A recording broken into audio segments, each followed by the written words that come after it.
সালটা 2023 নভেম্বর মাস। খুব ভোরে পাখির কিচিরমিচিরে আমার ঘুম ভাঙে। বারান্দায় গিয়ে দেখলাম এই চড়ুইগুলাকে, একজোড়া চড়ুই পাখি। কি সুন্দর, নিজের মনে আপন মনে নিজেকে নিয়ে ব্যস্ত। ভালোই লাগছিল। চুপচাপ দাঁড়িয়ে আমি আবার ওদেরকে লুকিয়ে লুকিয়ে একটু ভিডিও করছিলাম। মাঝে মাঝে এদেরকে দেখে মনে হয় আমাদের মানুষের জীবনে কত হিসেব নিকেশ, কত অপ্রাপ্তির গল্প।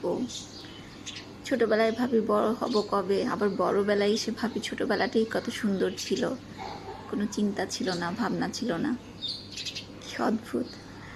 সামনের এই বিল্ডিংটা কাজ চলছিল, এখন এটা প্রচণ্ড বড় একটা দালান হয়ে গেছে। কত শত মানুষ এখন এখানে বাস করে। সূর্য তখনও ওঠেনি বা উঠেছে, আকাশটা লাল হয়ে আছে। সুন্দর লাগছিল আমার কাছে এই মুহূর্তটা। রংটাও কি সুন্দর, তাই না?